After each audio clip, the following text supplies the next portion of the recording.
O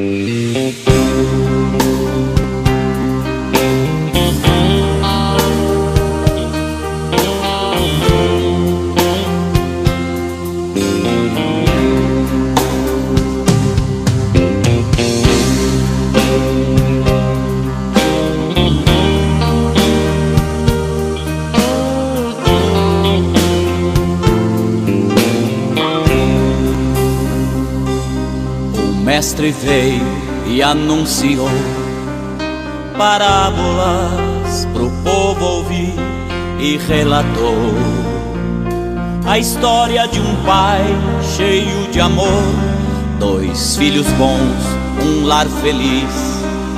Viviam em paz até que o mais jovem pediu-lhe a herança e partiu. Rumou pra longe e entre deleites seus bens desperdiçou. Desamparado, sentindo fome, do lar se recordou.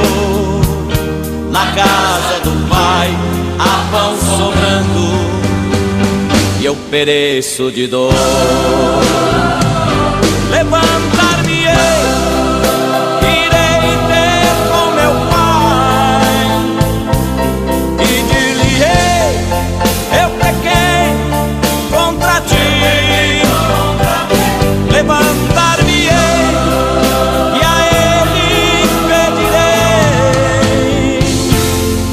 faz-me um servo de ti.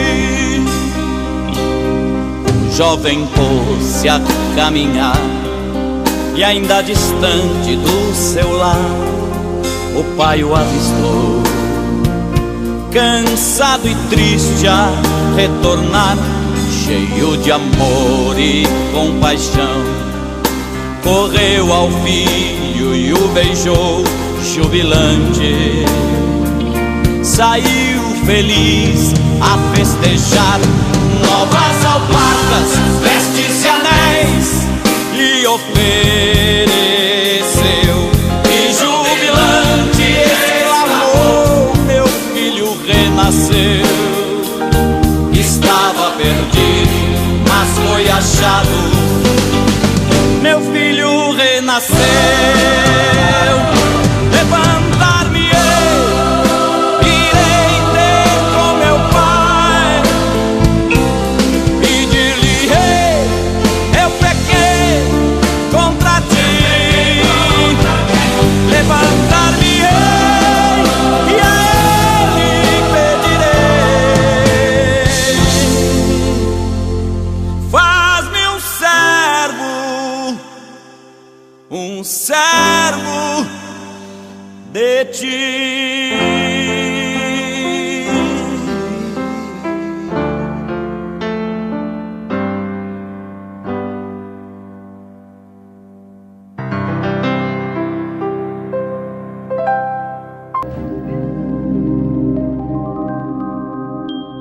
Minha alma tem sede de Deus e deseja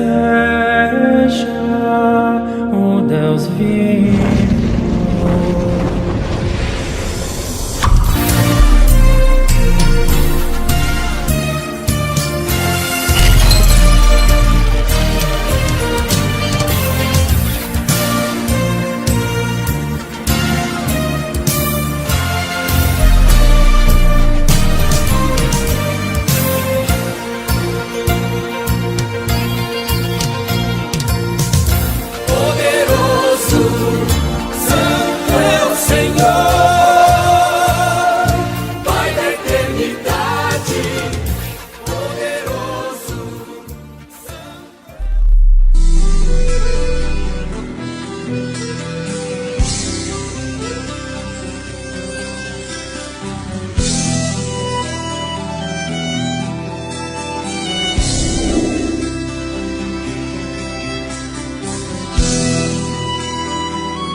Agora em mais um culto virtual para a honra e glória do nome santo do Senhor.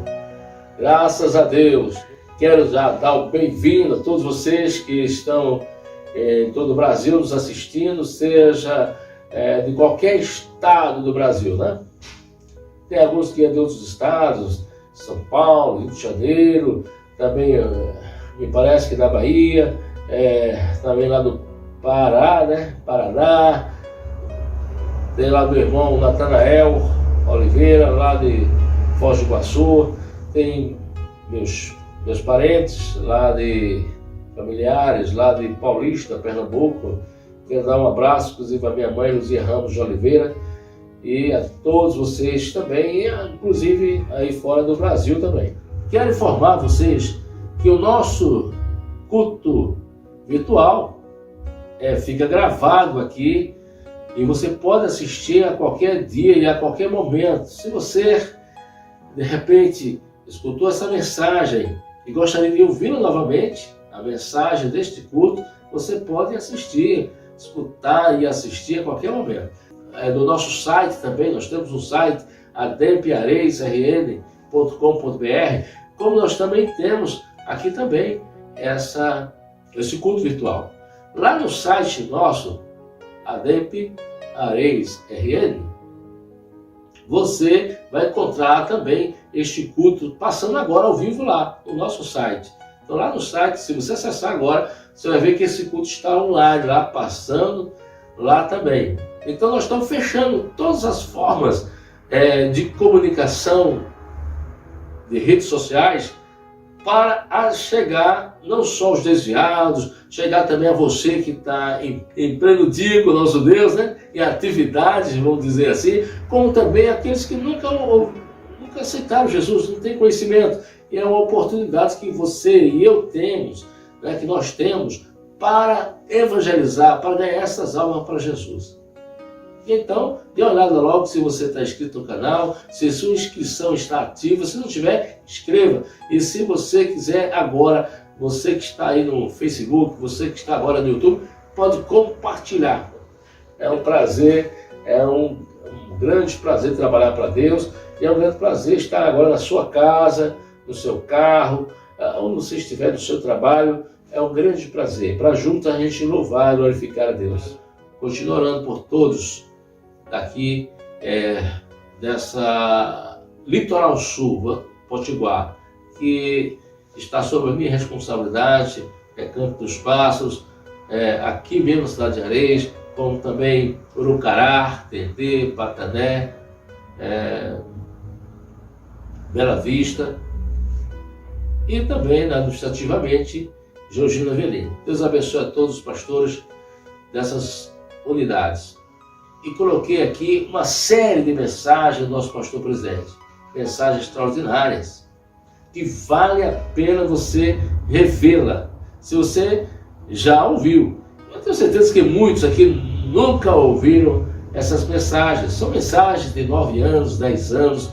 E a mensagem que eu vou estar colocando do nosso pastor Gilson é exatamente 10 anos atrás.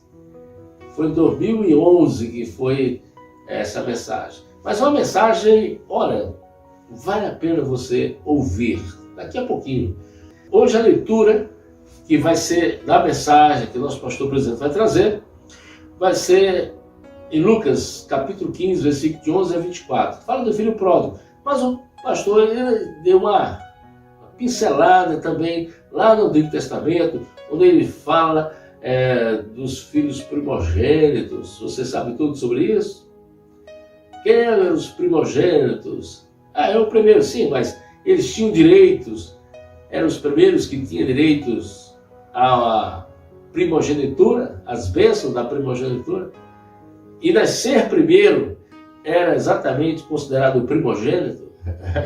Então, nessa mensagem você vai aprender um pouquinho sobre isso. E no filho pródigo ele vai falar alguns passos para a gente não errar. E para a gente entender como não errar, ele vai falar dos 7 passos que levaram aos erros e os 7, vamos dizer assim, atitudes ou passos que levaram ao reencontro, ao retorno desse jovem. O primeiro passo que levou, os 7 passos que levaram ele ao erro, à perdição, foi exigir de Deus, né, ou exigir do seu pai, afastar do seu pai, desperdiçar, e aí vai.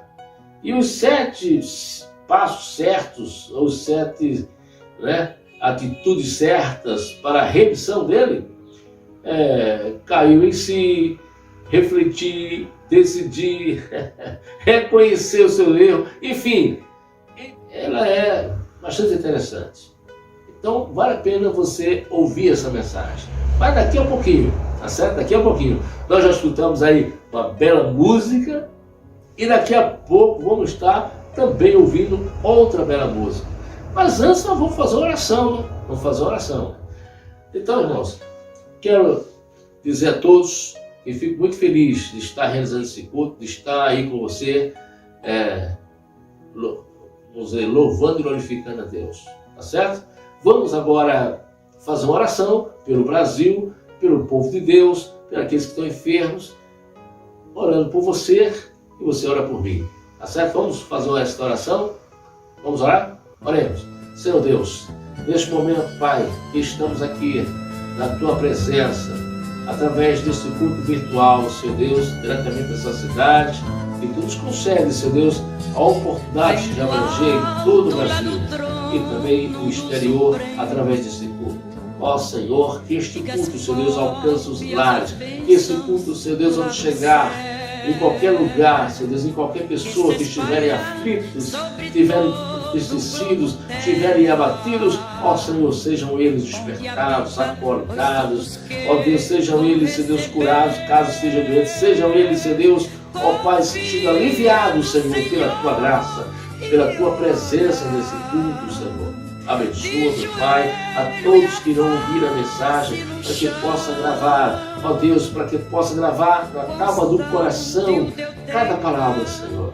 Que os filhos pródigos, Senhor, espalhados por este Brasil, pelo mundo, possa, Senhor Deus, também refletir, ó Deus, possa também reconhecer seus erros e voltar para o Pai. Ó Deus, abençoa, meu Pai, este Brasil. Ó Deus, tira de nós, desta terra, esta pandemia, Senhor. Que tudo volte normal para a honra e glória do Teu nome. Onde tivesse, Deus, os Teus servos, onde tivesse, Deus, enfermo, onde quer que esteja, em sua casa, nos hospitais, cura, Senhor. Atende, Senhor, a necessidade de cada um. Atende, Senhor. E todos, ao assistir esse culto desta noite, Senhor Deus, receba de Ti uma bênção especial. Se precisa de cura, seja curado. Se precisa, Senhor, de paz, que tenha paz. Ó Deus, que o Teu amor, que a Tua graça, que a Tua vontade, ó Deus, que a prosperidade, ó Senhor, que a saúde entre do lado dos Teus filhos. É o que eu te peço nesse momento, em nome de Jesus Cristo. Amém. Que Deus abençoe a você que está nos assistindo, né? Que Deus abençoe a todos nós. Lembrando, sexta-feira, às 19h30, não deixe de participar. Tá certo? Ligar o seu celular, seu tablet, seu computador, ou sua TV, né? Que está ligada à internet também, para assistir o culto do trio na sexta-feira com o nosso pastor presidente. Então, um abraço, pastor Moura, irmã Wanda, um abraço. Tá certo? Um abraço a todo o pessoal do Caicó, abraço o pessoal aí mais distante, né? Deus abençoe. Em nome do Senhor Jesus Cristo, receba de nós e todo aqui do Litoral Sul Potiguar um abraço especial. Vamos à próxima música e depois a mensagem em nome de Jesus.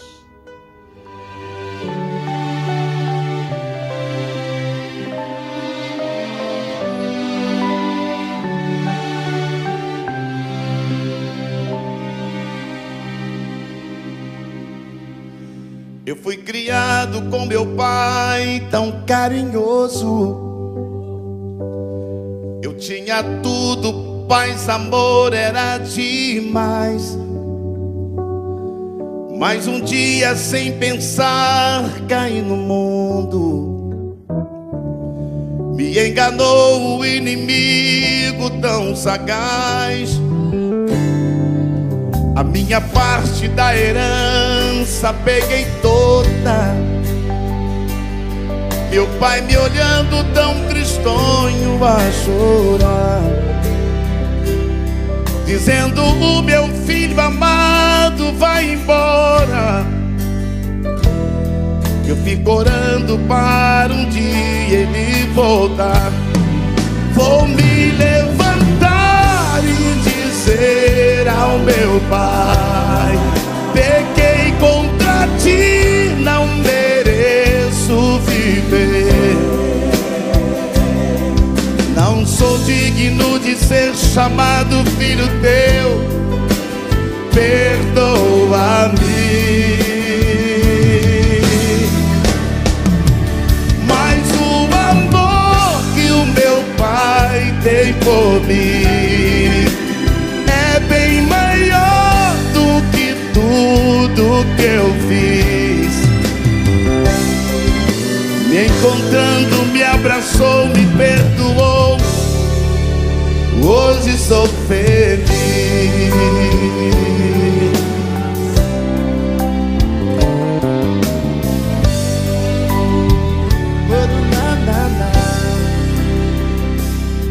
No mundo eu pensava que tinha amigos,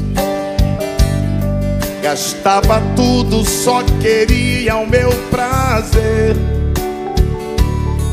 Até os porcos tinham os seus alimentos, e eu sem nada já não tinha o que comer. Se eu voltar, talvez meu pai não me aceite, mas vou tentar, quem sabe ele me perdoou. Ao avistar a minha casa ainda longe, meu pai alegre veio correndo, me abraçou. Vou me levantar e dizer ao meu pai: pequei contra ti, não mereço viver. Eu não sou digno de ser chamado filho teu, pai, perdoa-me. Mas o amor que o meu pai tem por mim é bem maior do que tudo que eu fiz. Me encontrando, me abraçou, me perdoou. Hoje sou feliz.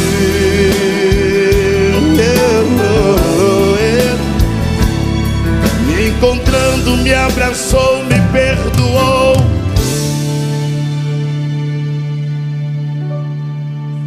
Hoje sou feliz. Obrigado, meu pai. Voltei para tua casa.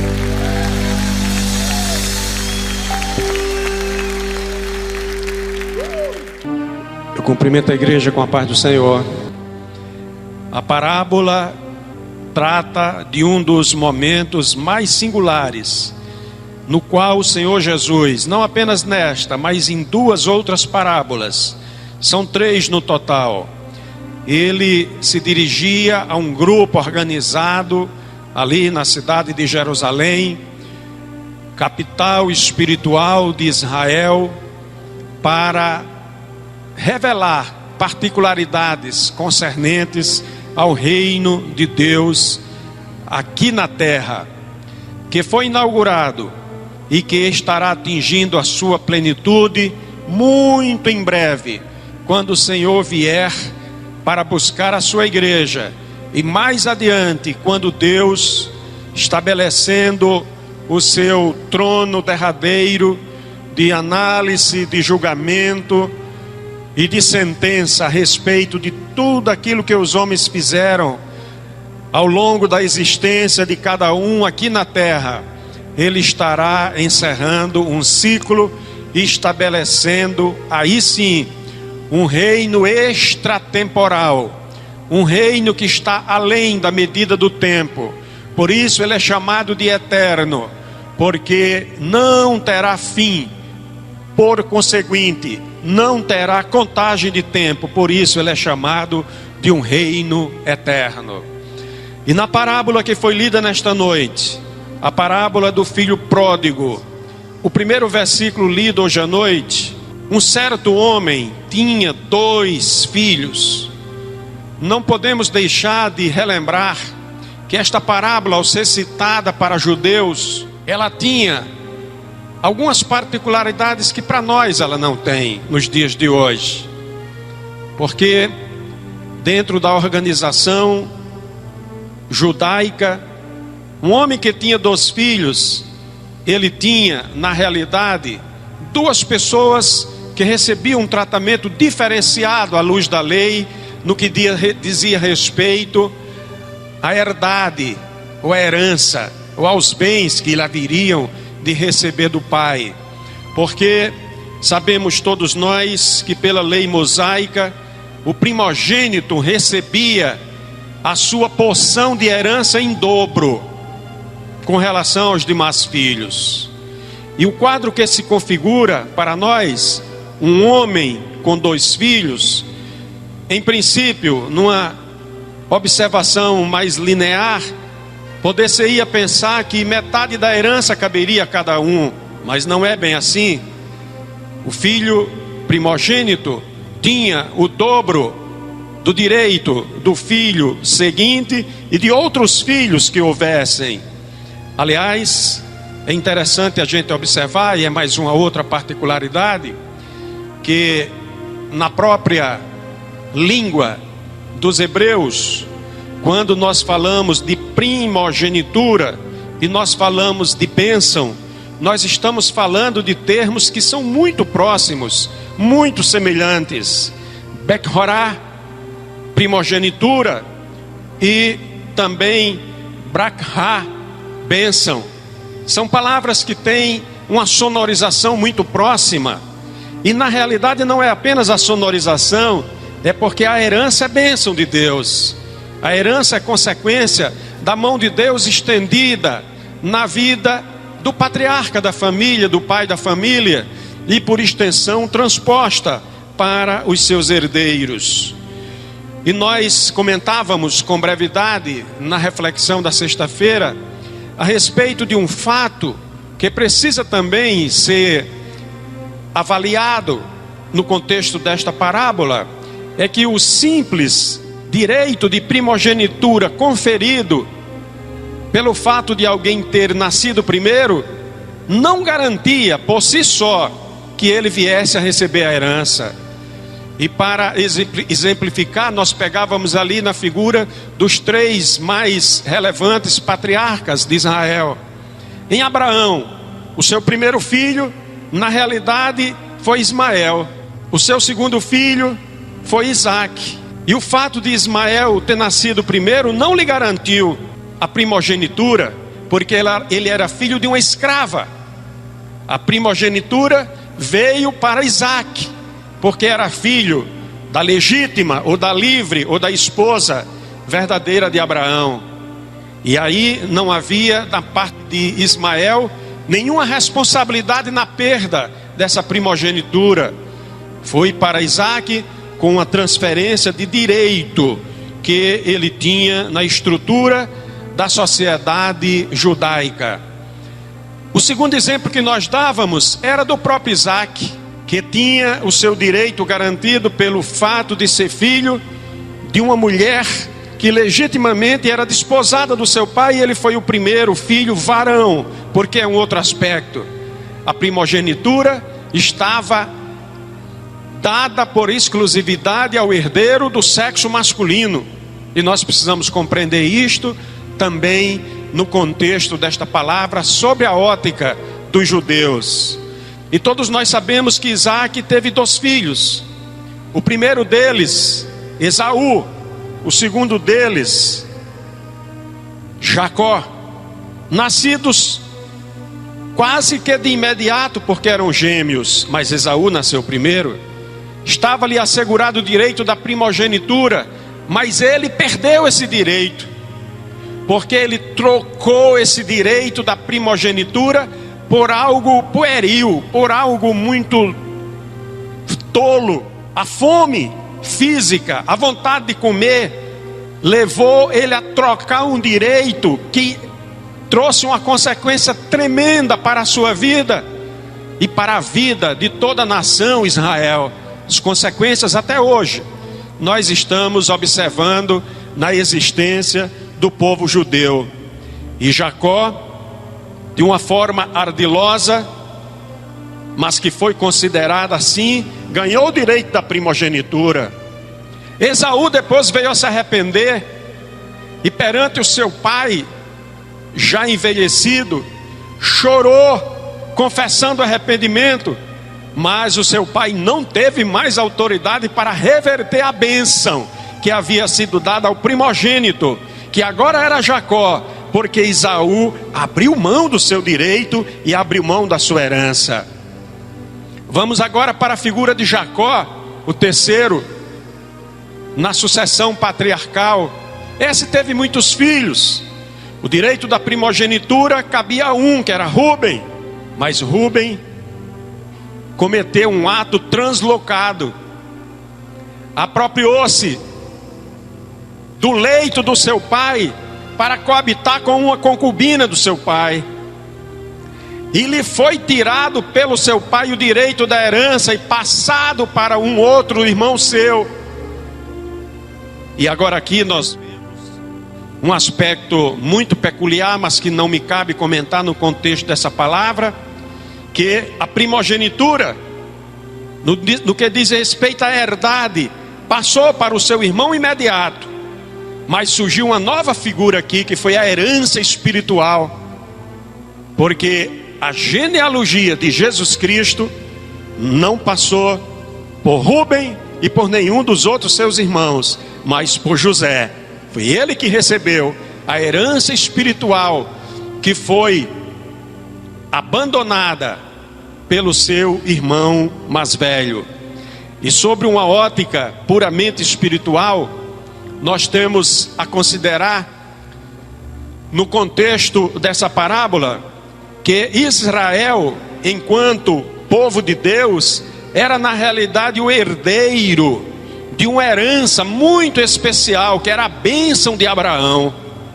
A bênção que Deus estendeu sobre Abraão perpassou como uma bênção espiritual para Jacó, para Israel. E essa nossa nação tornou-se uma figura de Cristo, porque era um povo único, escolhido por Deus para ser o seu povo aqui na terra. Mas Israel saiu do seu lugar. Quando Jesus foi enviado como unigênito do Pai, ele veio para o que era seu, e a Escritura diz: e os seus não receberam. E o evangelista João, com muita propriedade, afirma: mas a todos aqueles que o receberam, deu-lhes o poder de serem feitos filhos de Deus.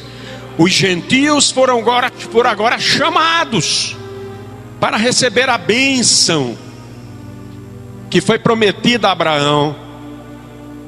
Deus não retirou a bênção prometida a Abraão, que veio para Jacó, que passou por Davi, que ele reafirmou ao rei Davi, dizendo que não faltaria na sua descendência rei para reinar sobre o povo. Mas agora chamam-se os gentios, e a Escritura, com muita propriedade, diz para nós que ele, Jesus Cristo, ao visitar a terra e ser rejeitado pelo seu povo, olhou para os gentios, e a palavra chegou até nós, e nós passamos agora a ser elementos contemplados com a bênção de Deus vinda de Abraão. Aleluias. Mas Deus não tirou a bênção de sobre Israel. Observe bem, Paulo trata disso com muita propriedade, quando ele ensina que dos dois povos ele fez um só povo. Todo aquele que nele crê continuará tendo a promessa e a bênção que foi concedida por Deus a Abraão. Jesus Cristo, o unigênito do Pai, na expressão de Hebreus capítulo 1, versículo 6, ao dizer: E quando outra vez introduziu no mundo o primogênito, diz: e todos os anjos de Deus o adorem. Veio como primogênito de Deus, porque mesmo na sua unigenicidade, que não foi abandonada, ele assume agora um novo papel de primogênito de uma grande família. E nós somos essa família, a família de Deus. Aleluia. E Efésios capítulo 2, versículo 19, diz para nós que antes éramos estrangeiros, forasteiros, que nós já não somos mais, já não sois mais estrangeiros, nem forasteiros, mas concidadão dos santos e da família de Deus. Aleluia. E Romanos capítulo 8, versículo 17, afirma para nós com muita propriedade: e se nós somos filhos, somos logo herdeiros, também herdeiros de Deus e co-herdeiros de Cristo, se é certo que com Ele padecemos, para que também com Ele sejamos glorificados. Aleluias. Mas o fato de sermos herdeiros por direito, pela fé em Jesus Cristo, não nos garante que receberemos a nossa herança. Observem a palavra derradeira que foi lida: se somos filhos, somos logo herdeiros, herdeiros de Deus, co-herdeiros de Cristo. Mas aí tem um ponto e vírgula e diz assim: se é que com Ele padecemos. Se com Ele padecermos, também com Ele seremos glorificados. Bendito seja o nome do Senhor. O que é que tem de especial nessa parábola, que merece nós pararmos um pouquinho para refletirmos nela? Tem um modelo, tem um paradigma, tem uma orientação claríssima para nós, e nós vamos conferir isso no texto a seguir, de como nós devemos proceder para não perder essa herança que Deus tem dada a cada um de nós. Verso 12 da leitura feita: e o mais moço dele disse ao pai: Pai, dá-me a parte da fazenda que me pertence. A bênção de Deus prometida a Abraão, ela em princípio não seria para nós, seria para os descendentes de Abraão, na carne ou no sangue. Mas ela chegou até nós, porque Jesus Cristo, ao fazer-se o primogênito de uma grande família, nos atraiu para essa família, e nós aceitamos voluntariamente a sua oferta. E ao aceitarmos essa oferta, abraçamos todas as promessas que foram concedidas, todas as bênçãos que foram prometidas, e a herança que há em Jesus Cristo passou a ser nossa também. Era para Israel, mas chegou para nós também. Nós somos, em uma figura simbólica, o filho mais moço nessa relação paternal com Deus, o Pai. Israel e agora nós. E o filho mais moço dessa parábola traz para nós uma lição que nós devemos atentar nela para não incorrermos nos mesmos erros que ele incorreu. Primeiro, pedi antecipadamente a parte da herança que nos cabe. A Bíblia nos ensina, irmãos, a corrermos com paciência a carreira da fé. Olha, um segredo, um mistério revelado para nós na vida cristã é que nós devemos conquistar no tempo de Deus todas as bênçãos e todas as promessas que Ele tem para nós. Não queira antecipar aquilo que Deus tem para você. Receba no tempo certo. Aguarde o tempo de Deus. Espere chegar a sua oportunidade. Com paciência. Vá buscando agradar ao Senhor. Agrada, alcança o coração de Deus. Toca a sensibilidade de Deus com a tua vida de fidelidade, de submissão à palavra, buscando aperfeiçoar cada passo, cada movimento. Aleluias. E o Espírito de Deus vai fazer aquilo que você não precisa fazer. Ele vai pedir ao Pai por você. Ele chega perante Jesus Cristo e intercede por nós, de forma que nós não compreendemos, às vezes gemidos que não podem ser expressos em nossa língua, mas Ele chega e intercede por nós. E a palavra diz que Jesus Cristo está à destra do Pai, intercedendo por nós, e a tua bênção vem. Aguarde com paciência, não se precipite, não queira cobrar de Deus aquilo que Ele é de direito, mas ainda não é o tempo de você receber. O filho mais moço chegou e disse: Pai, dá-me a parte da fazenda. Na edição revista e atualizada de João Ferreira de Almeida, a expressão, o vocábulo fazenda é substituído por bens. Dá-me os bens. O grego ousia, que está no original e que foi traduzido como bens apropriadamente, ou como fazenda não tão apropriadamente, significa aquilo que alguém tem de posse, que alguém tem de direito. É um direito seu. Mas olha, presta atenção no que vem a seguir nesse versículo. O versículo inicia dizendo: e o mais moço dele disse ao pai: Pai, dá-me a parte da fazenda que me pertence. A seguir está escrito assim: e ele, o pai, repartiu por eles a fazenda. A edição revista e atualizada de João Ferreira de Almeida agora não fala mais em bens, fala em haveres. Mas pastor, qual é a importância disto? É simples. No grego, essa expressão agora está bios e não mais ousia. Bios fala de vida, todos os bens necessários para a vida.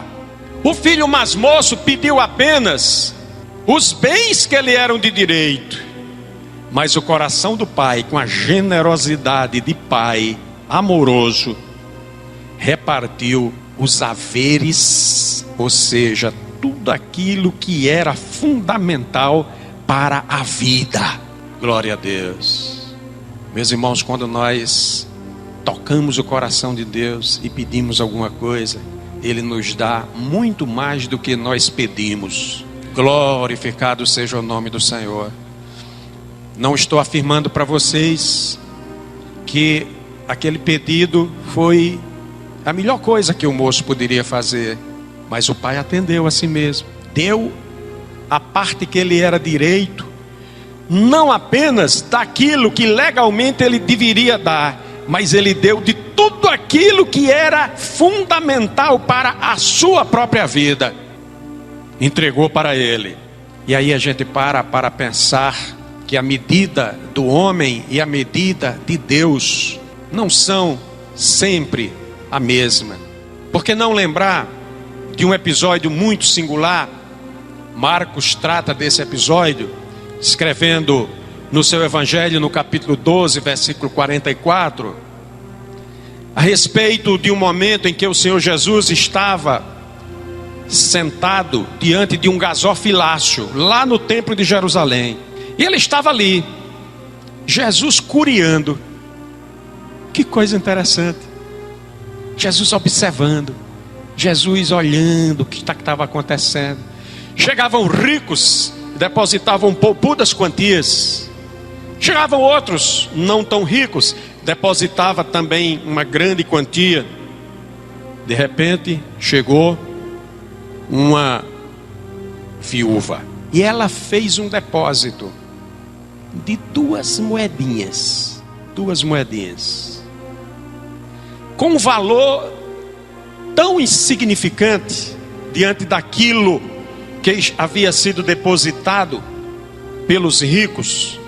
Mas o Senhor Jesus fez a seguinte observação a respeito daquela mulher: da sua pobreza deu tudo quanto possuía. Os ricos deram uma quantia poupuda. Para Jesus não foi tão significativo. Mas quando aquela viuvinha colocou 1/4 de asse, uma moeda, um equivalente romano daquela época, alguma coisa menos do que R$1 nos dias de hoje, matematicamente, ou melhor, aritmeticamente, fazendo aí a conta, daria alguma coisa em torno de 75 a 78 centavos. Ela colocou ali no gasofilácio. tocou o coração do Senhor Jesus.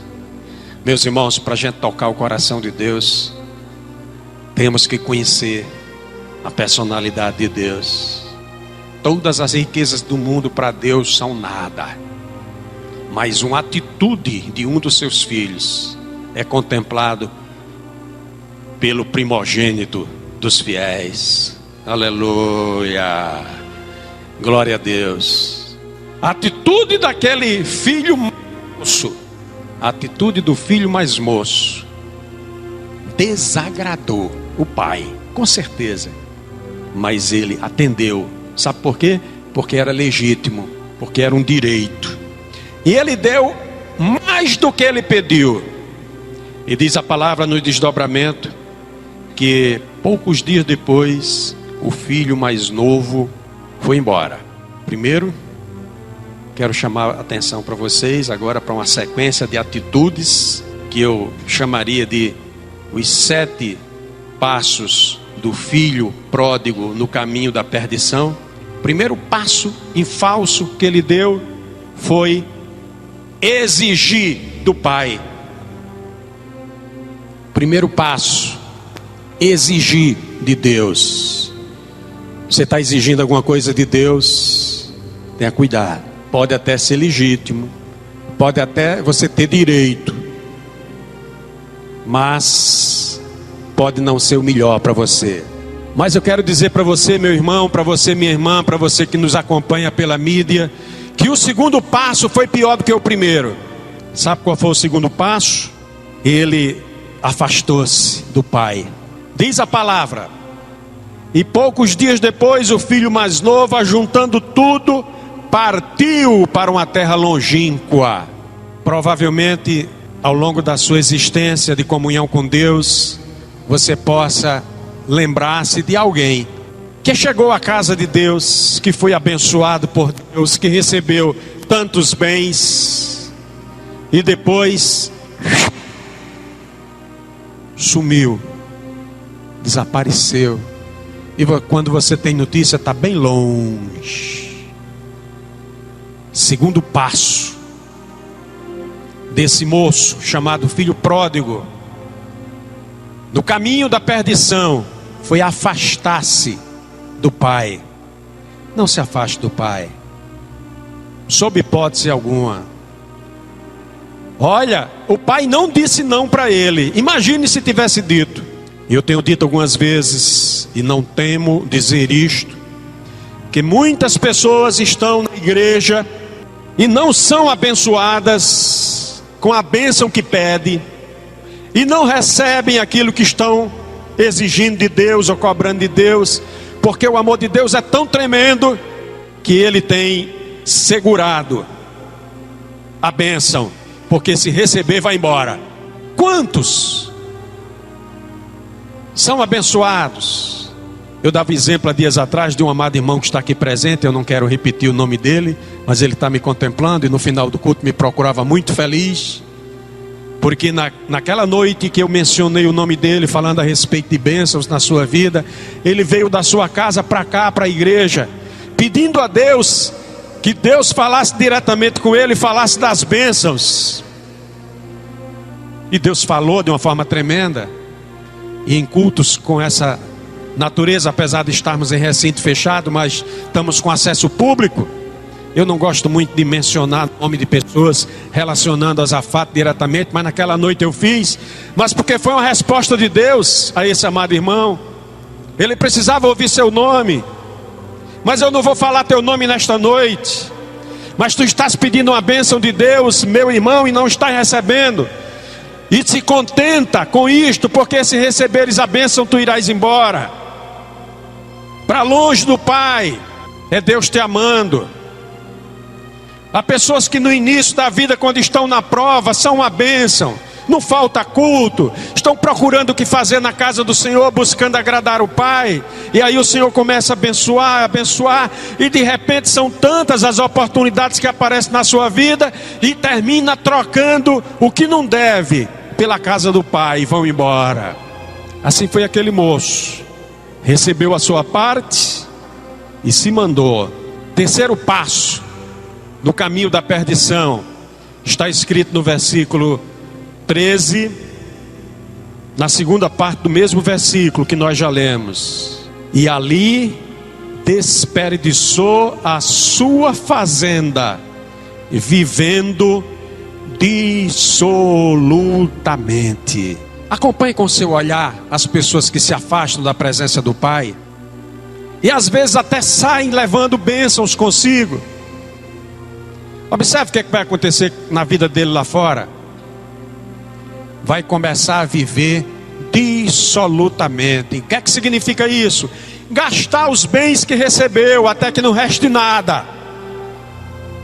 E foi isso que aconteceu com aquele moço. Terceiro passo: exigiu seus bens primeiro. Segundo, saiu da presença do Pai. Terceiro, viveu dissolutamente. E aí veio o quarto passo, e é um passo doloroso. Diz a palavra no versículo 14: e havendo ele gastado tudo, houve naquela terra uma grande fome, e começou a padecer necessidades. Agora chegou o sofrimento. Amados, é inexorável. Exigiu a bênção, recebeu. Afastou-se da casa do Pai, foi para bem distante. Gastou dissolutamente aquilo que recebeu. Como consequência virá o sofrimento. E a palavra diz que veio fome e ele começou a padecer necessidade. O profeta Jeremias, no capítulo 42 do seu livro, versos 13 a 16, os irmãos podem acompanhar na projeção, porque esta palavra é uma palavra muito forte.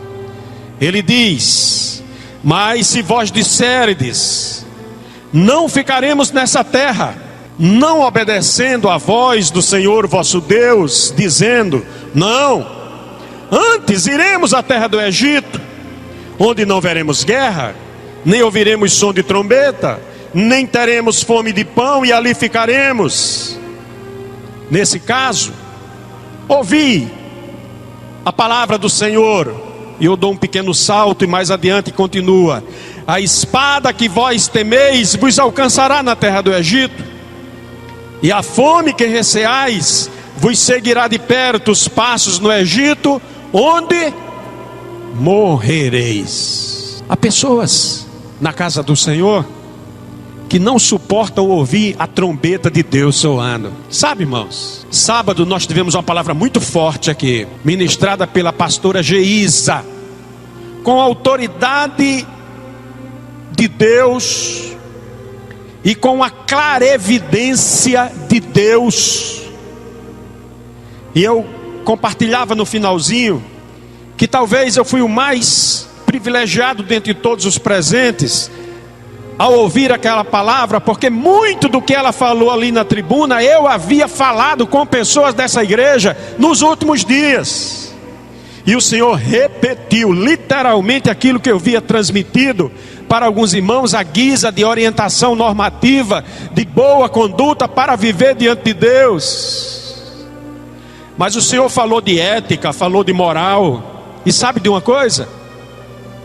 Algumas pessoas não suportaram a palavra, e saiu gente, e outros não saíram com vergonha de sair, porque a palavra incomodou, mexeu, porque a palavra de Deus, ela mexe conosco, ela é viva e eficaz e mais penetrante do que espada alguma de 2 gumes, muitas vezes penetra até a divisão da alma e do espírito, da junta e das medulas, mas diz a Escritura que ela é apta para discernir, aleluias.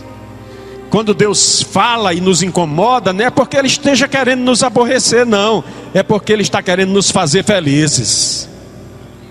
Glórias a Deus, aleluias. Não adianta ir para a terra do Egito, Ah, mas eu tenho lembrança tão boa lá do Egito, tem umas panelas de carne. Os israelitas sentiram isso na caminhada do deserto.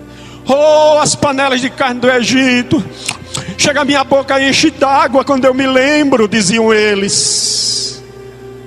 Como era gostosa a carne do Egito, mas era podre. E você não é urubu. Você vai comer e vai morrer, porque o seu papo de urubu foi tirado. Ficou a lembrança. Tem tanta carne novinha lá no Egito. E uma vez por outra tem alguns visitando o Egito para comer carne nova, mas vai fazer mal. E o profeta diz, vai morrer. Mas pastor, mas o moço aqui da parábola não morreu não. Morreu. Morreu sim. E o pai disse mais adiante, esse meu filho morreu e ressuscitou. Quarto passo foi o do sofrimento. Exigiu de Deus o que ele era de direito, mas não era a hora ainda. Afastou-se da casa do pai. Terceiro, gastou dissolutamente. Quarto, entrou num regime miserável de sofrimento. Mas ele desceu mais ainda, tem um quinto passo, pior do que o quarto. Olha a palavra, verso 15, primeira parte do verso 15. E foi e chegou-se a um dos cidadãos daquela terra. Sabe que passo é esse? A submissão ao mundo. Ele não apenas agora estava no mundo, mas ele se submeteu ao mundo. O que é que está escrito no Salmo 1? Os irmãos não esperaram nem eu dizer o versículo, já citaram porque já sabem exatamente o que é que o Espírito de Deus está querendo falar. O modelo da cidadania perfeita, não do Egito, mas do céu. Glória a Deus. E aquele moço cumpriu exatamente o que está escrito aí no Salmo. A Bíblia diz, bem-aventurado o homem que não anda segundo o conselho dos ímpios, não se detém no caminho dos pecadores, nem se assenta na roda dos escarnecedores. Mas foi exatamente o que ele fez. Submeteu-se. E aí veio o sexto passo, mais difícil ainda do que o quinto. Está na segunda parte do versículo. Primeira parte diz, e foi e chegou-se a um dos cidadãos daquela terra. A segunda parte do verso 15 diz, o qual o mandou para os seus campos a apacentar os porcos. Olha, se vocês tivessem, como eu creio que alguns têm, a sensibilidade de compreender a forma do judeu pensar, vocês veriam que tremenda humilhação aquele moço passou. Cuidar de porco para o judeu é a pior desgraça possível. Mas olha, é exatamente o que o mundo quer.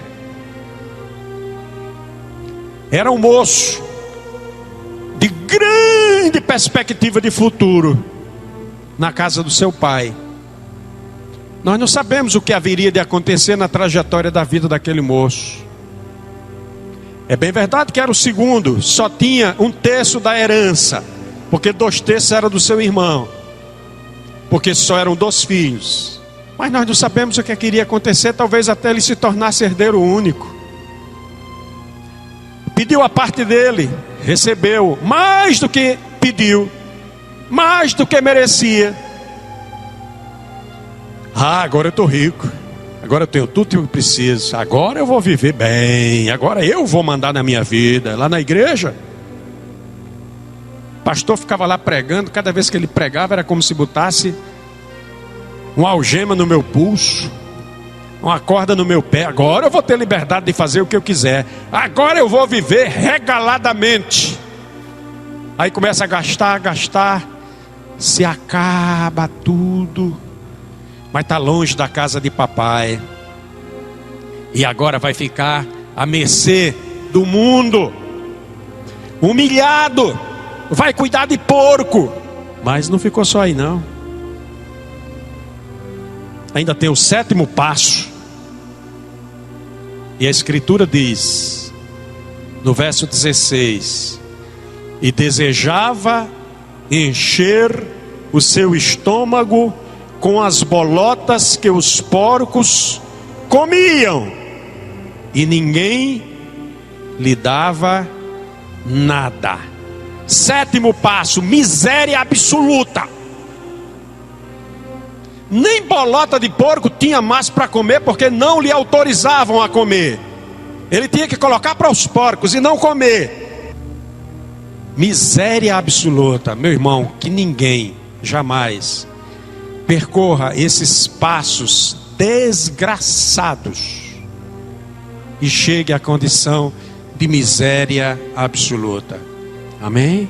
Mas essa parábola também tem os 7 passos do filho pródigo no caminho da redenção. Aleluias. E o primeiro passo no caminho da redenção está na primeira parte do versículo 17a, onde está escrito assim: e caindo em si. O que é que significa cair em si? Efésios capítulo 5, versículo 14, está escrita a seguinte palavra: desperta, ó tu que dormes, e levanta-te dentre os mortos, e Cristo te esclarecerá. Ele caiu em si, ou seja, ele passou a ver o estado miserável em que ele estava. Essa é a primeira situação real, concreta, o primeiro passo efetivo que uma pessoa que está no mundo do pecado deve dar para ser restaurado por Cristo. Reconhecer que é um miserável pecador.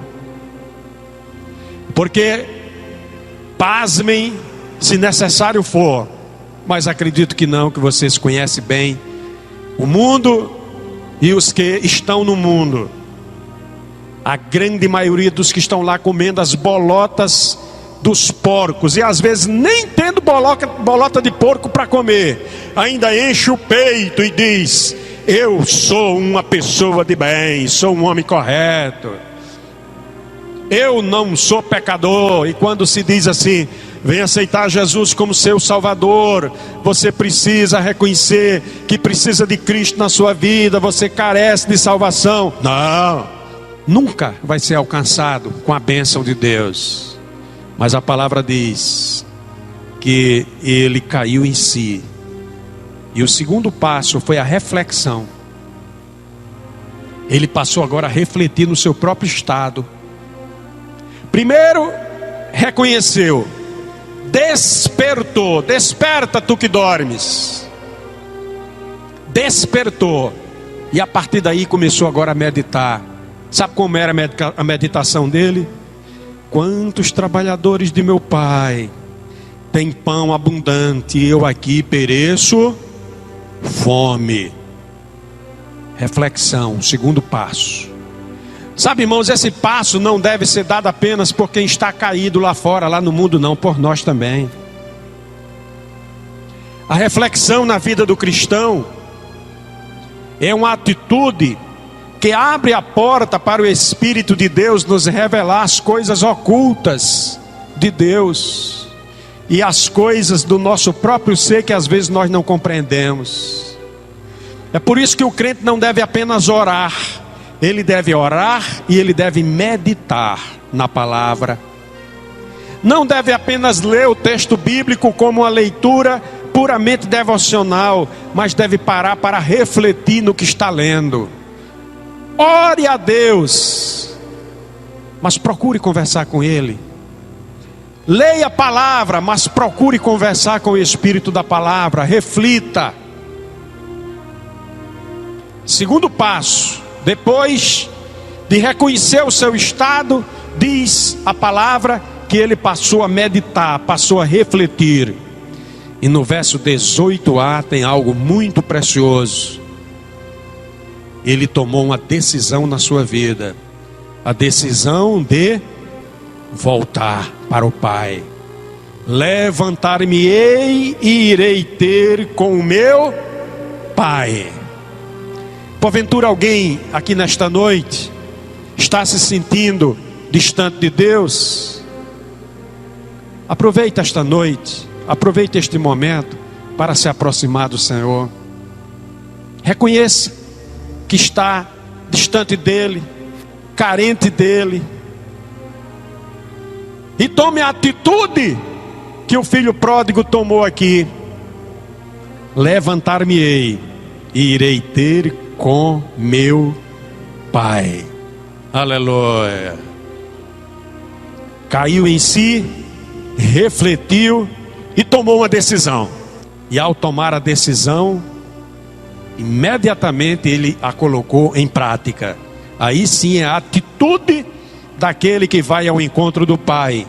Está escrito que depois de dizer levantar-me-ei e irei ter com meu Pai, ele pensou consigo e dir-lhe-ei: Pai, pequei contra o céu e perante ti. O propósito da confissão. Ora, será que Deus não nos conhece, não sabe exatamente aquilo que nós carecemos, pensamos? Sim, mas Ele quer ouvir isso da sua voz, da sua parte. Ele quer sentir o seu sentir, o seu sentimento. Ele quer ser movido pela sua voz. Ele quer ser alcançado pela sua súplica. Ele quer ser alcançado pela sua confissão. Pai, pequei contra o céu e perante ti. E aí veio o passo seguinte, mais elevado do que o anterior. Não foi só cair em si, meditar, ter a consciência do estado próprio e se dispor a voltar, preparar uma confissão de culpa. O passo seguinte é importante.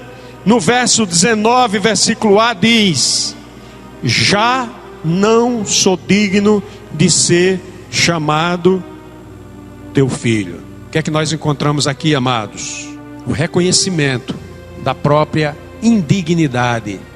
Aquele moço não estava mais se achando digno de ser chamado de filho. E veio o sexto passo, mais belo do que o anterior. Ele se submete à vontade do Pai. Pai, já não sou digno de ser chamado teu filho, mas eu me coloco à tua disposição. Se é tua vontade, faz-me como um dos teus empregados. Ele antes era herdeiro, tinha uma posição de elevada honra naquela casa. Agora já não se achava digno de ser chamado filho, mas ele foi extremamente humilde. Faze-me como um dos teus trabalhadores. E diz a palavra que depois dele elaborar tudo isto, ele levantou-se e foi. É o sétimo passo no caminho da redenção. Aleluia. Glória a Deus. Coloquemos-nos de pé. E neste colocar de pé, uma atitude voluntária, de confissão, de reconhecimento, de submissão. E conversemos agora com o nosso Pai que está nos céus. Nós que somos a igreja, agregadas à promessa que foi dada por Deus a Abraão, que foi transferida para nós como herdeiros espirituais desta promessa, filhos mais novos nesta aliança que anteriormente contemplava apenas os judeus, mas agora nos congrega a nós, não como gentios, mas como igreja, como filhos mais novos. Não nos portemos como o moço que desceu degrau a degrau, passo a passo, os níveis que o levaram à perdição, mas cheguemos agora perante o Pai, depois de uma atitude de tomada de consciência, de meditação, de decisão, de confissão de culpa. Cheguemos agora diante do Pai em um só propósito: e nos submetamos ao seu querer e à sua vontade em nossa vida. Aleluias. A atitude do regresso que aquele moço tomou naquela noite pode de repente ser para nós o início de uma relação maravilhosa, bela com o Pai. Aleluias. Oremos. Senhor, eu te glorifico por tua palavra, que é revelação para nós. Por tua palavra, Senhor, aleluia, que nos instiga, Senhor, a sermos melhor do que somos, melhor do que fomos. E nesta noite, Senhor, se porventura dentre nós qualquer se encontrar no estado assemelhado ao deste moço, se encontrando, Senhor, indigno de ser chamado teu filho, resgata-nos, Senhor, por tua infinita misericórdia, e estende sobre nós a tua mão. Aleluia. Acolhe-nos, Senhor, aleluia, e faz com que possamos iniciar uma nova trajetória. Bendito seja o teu nome, no gozo dos direitos que estão reservados, Senhor, para aqueles que são teus filhos. Da mesma forma que o pai desta parábola ficou esperando pacientemente pelo seu filho, tens ficado esperando por nós, Senhor. Da mesma forma que ele se comoveu com íntima compaixão, que o teu coração seja alcançado nesta noite pela oração da tua igreja.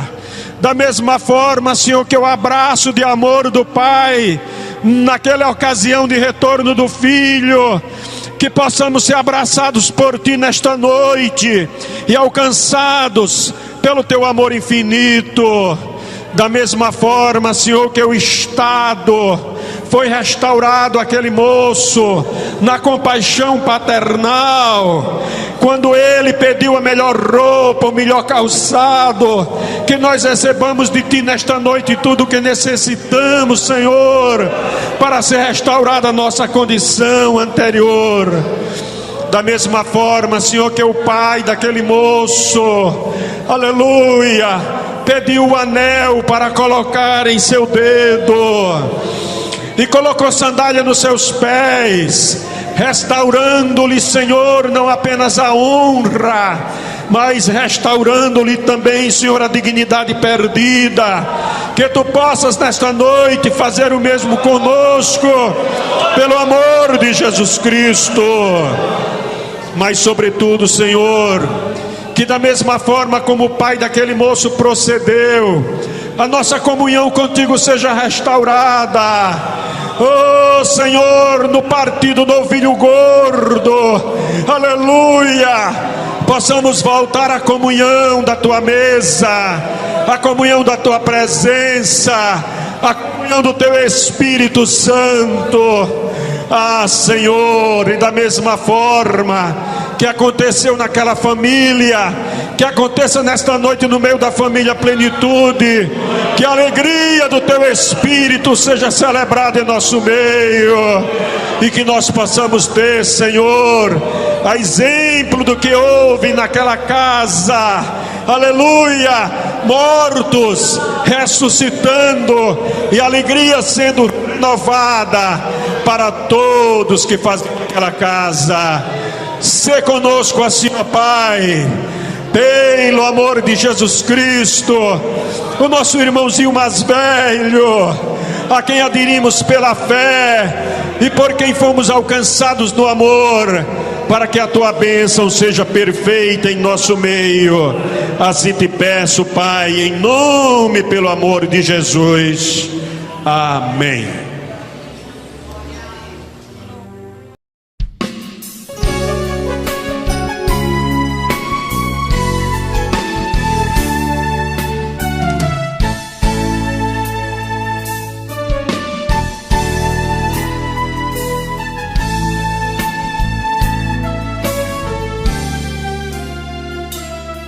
Na Bíblia está escrito que Jesus em breve vem, precisa estar preparado para subir também. Há gozo para a sua noiva na presença de Jesus. Grande tristeza haverá para quem Jesus não tem.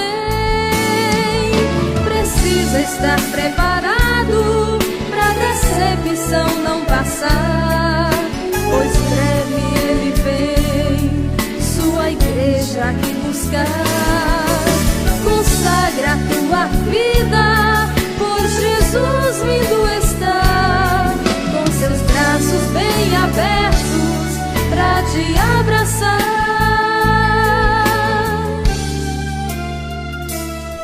Esta promessa é fiel, Jesus a prometeu, quando na cruz lá no Calvário sua vida ele deu, para remir as nossas almas e levar-nos para o céu, morada de delícias na presença do meu Deus.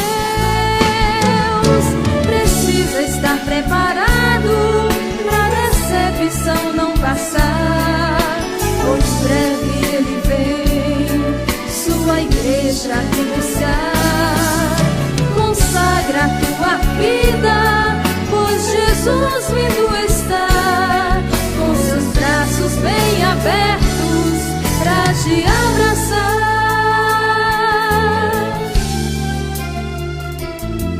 E sem impedimento gozo vamos desfrutar, unida no céu com os anjos a igreja estará, cantando no coral celeste, sempre a Jesus irá louvar, por toda a eternidade ao Pai glorificar. Precisa estar preparado pra decepção não passar, pois breve ele vem sua igreja aqui buscar. Consagra tua vida, pois Jesus vindo está, com seus braços bem abertos pra te abraçar. Precisa estar preparado pra decepção não passar, pois breve ele vem sua igreja me buscar. Consagra tua vida, pois Jesus vindo está, com seus braços bem abertos pra te abraçar, com seus braços bem abertos pra te abraçar, com seus braços bem abertos pra te abraçar.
Assembleia de Deus, plenitude, cumprindo e de Jesus.